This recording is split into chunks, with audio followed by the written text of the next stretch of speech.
Bonjour, bienvenue à cette nouvelle leçon de notre cours d'introduction à la programmation en Java. L'objectif de cette nouvelle leçon est de vous apprendre à organiser votre code en le modularisant à l'aide de vos propres fonctions. Les fonctions font partie des aspects de traitement, au même titre que les expressions et opérateurs et les structures de contrôle que nous avons vues précédemment. Les fonctions opèrent donc en règle générale sur des données, et en retour, les données vont influencer le déroulement de nos fonctions. Jusqu'à maintenant, les programmes que vous avez écrits étaient constitués d'une séquence linéaire d'instructions, sans organisation globale et sans partage des tâches répétées. Par exemple, si la tâche consistant à demander un nombre à l'utilisateur, comme le fait le code suivant, devait être exécutée plusieurs fois dans notre programme, par exemple pour demander une fois un nombre de points, une fois un temps, une fois un âge, que feriez-vous ? Vous pourriez être tenté de recopier le code autant de fois que nécessaire aux endroits appropriés, mais évidemment, ceci est une très mauvaise solution. Il ne faut jamais dupliquer de code en programmant, ne soyez pas tenté par le copier-coller, ce que vous voudriez recopier doit être mis dans une fonction. Pourquoi ne faut-il jamais dupliquer du code? Cela rend le programme inutilement long, difficile à comprendre et surtout difficile à maintenir. Il faudrait reporter chaque modification dans chacune des copies. C'est pour ça que tout bon langage de programmation fournit des moyens pour permettre la réutilisation de portions de programme. Et en Java, ça se fait en utilisant ce qu'on appelle des fonctions. Considérons par exemple le programme suivant. Ce programme commence par demander le nombre de points obtenus par un premier joueur, et vous pouvez constater qu'il utilise une boucle do while pour forcer l'utilisateur à entrer une valeur entre 0 et 100. Ensuite, le programme demande le temps utilisé par le premier joueur, qui sera cette fois-ci une valeur entre 1 et 60, et à partir du nombre de points et du temps, le programme calcule le score du premier joueur. Ensuite, le programme répète ces opérations pour un deuxième joueur. Il demande un nombre de points, un temps, et calcule le score du deuxième joueur. Finalement, le programme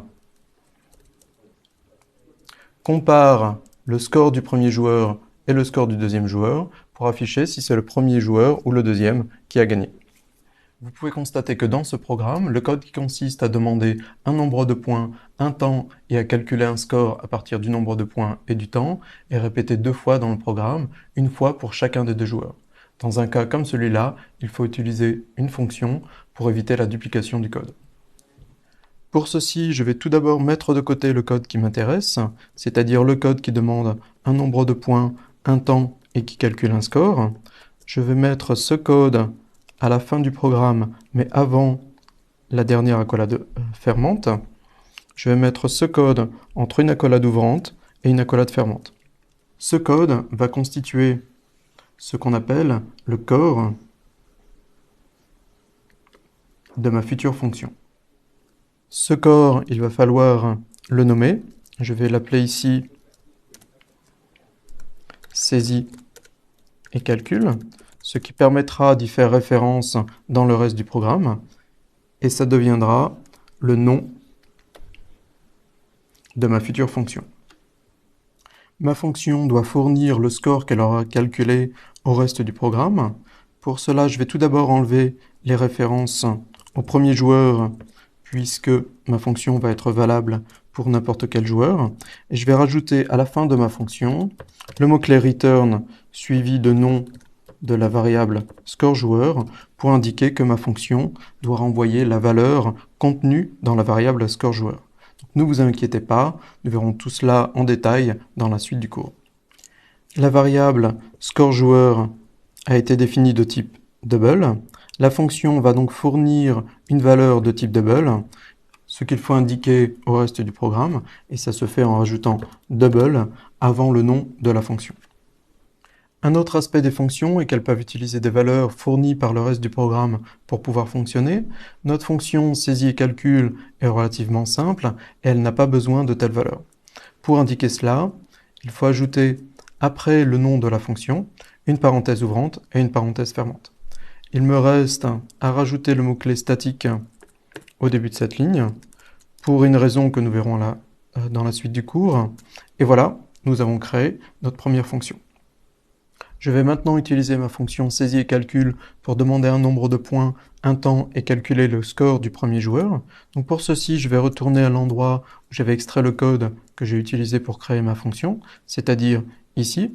Je vais déclarer une variable score joueur 1 que je vais initialiser en utilisant la valeur fournie par la fonction saisie et calcul. Donc pour cela, je vais indiquer le nom de la fonction, suivi d'une parenthèse ouvrante et d'une parenthèse fermante. Cette instruction initialise donc la variable score joueur 1 à la valeur fournie par la fonction saisie et calcul, et cette utilisation de la fonction saisie et calcul s'appelle un appel à la fonction.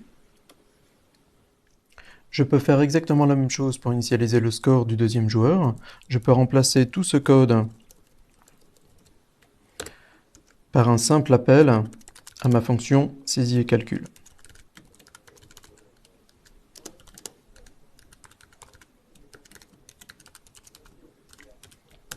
Et vous pouvez constater que le programme est maintenant beaucoup plus concis. Créer la fonction saisie et calcul m'avait permis d'éviter de dupliquer du code, mais c'est aussi intéressant de créer une fonction pour pouvoir se concentrer sur un aspect un peu difficile du programme, comme par exemple ici, le calcul du score. Comme avant, je vais extraire le code qui m'intéresse, le mettre entre accolades. Ma nouvelle fonction va renvoyer le score du joueur, donc une valeur de type double. Je vais appeler ma nouvelle fonction tout simplement score, et pour l'instant, je vais suivre le nom de ma fonction par une parenthèse ouvrante et une parenthèse fermante. Comme avant, ma fonction va renvoyer le score du joueur, donc pour cela, je vais utiliser le mot-clé return. Mais la différence par rapport à avant est que cette fonction a besoin maintenant de la variable nb point et la variable temps. Donc dans ce cas, je vais rajouter ces variables entre les parenthèses ici, ce qui va constituer ce qu'on appelle les paramètres de la fonction. Comme avant, je vais retourner là où j'ai extrait le code pour créer ma fonction et appeler ma fonction à la place. Ça peut se faire par exemple ici. Je vais appeler ma fonction en lui fournissant les valeurs de la variable nb point et de la variable temps. Et ça se fait de cette façon-là. En résumé, j'ai d'abord identifié le code qui devait être mis dans une fonction. J'ai extrait ce code pour pouvoir créer ma nouvelle fonction que j'ai nommée. J'ai identifié ce dont avait besoin en entrée ma fonction pour pouvoir fonctionner. J'ai aussi identifié ce que devait fournir ma fonction au reste du programme. Et maintenant, je peux remplacer la partie du code que j'ai extrait par un appel à ma fonction. Une fonction est donc une portion de programme réutilisable, comme la fonction saisie et calcul, ou importante en soi, comme la fonction score. Elle est caractérisée par un core, qui est la portion de programme réutilisée ou à mettre en évidence. Elle est aussi caractérisée par son nom, qui va permettre de faire référence à cette fonction.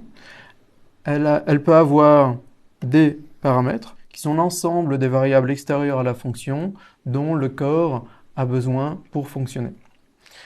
La fonction peut également renvoyer une valeur en retour, et cette valeur doit avoir un type. Et finalement, l'utilisation d'une fonction dans le reste du programme se nomme un appel à la fonction. Dans les langages uniquement orientés objet, comme c'est le cas de Java, le terme de méthode est généralement utilisé à la place de celui de fonction. À partir de maintenant, nous allons donc dire méthode plutôt que fonction. Une méthode a donc trois facettes. Tout d'abord, son en-tête, qu'on peut voir comme un résumé de ce que fait la méthode puisqu'elle est constituée de son nom, de ses paramètres, qui correspondent aux valeurs dont a besoin la méthode pour pouvoir fonctionner, ainsi que le type de la valeur que va fournir la méthode. Le deuxième aspect est la définition de la méthode, qui commence par l'entête, mais qui est constituée également du corps de la méthode et qui contient le code qui sera exécuté quand on utilise la méthode. Le dernier aspect est donc l'utilisation de la méthode ou son appel, où on va utiliser la méthode en lui donnant des valeurs effectives pour ses paramètres. Et la méthode va, en règle générale, fournir une valeur qu'on va pouvoir utiliser pour initialiser une variable, par exemple.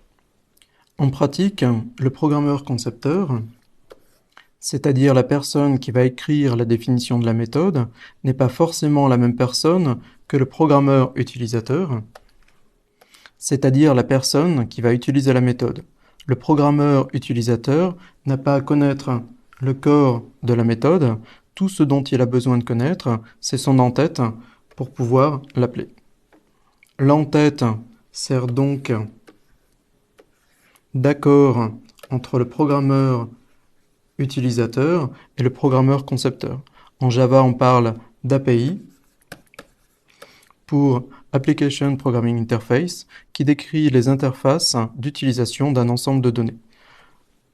Le programmeur utilisateur doit respecter l'en-tête de la méthode quand il appelle la méthode, et le programmeur concepteur va s'arranger pour que l'en-tête corresponde au problème que l'utilisateur veut résoudre en appelant la méthode.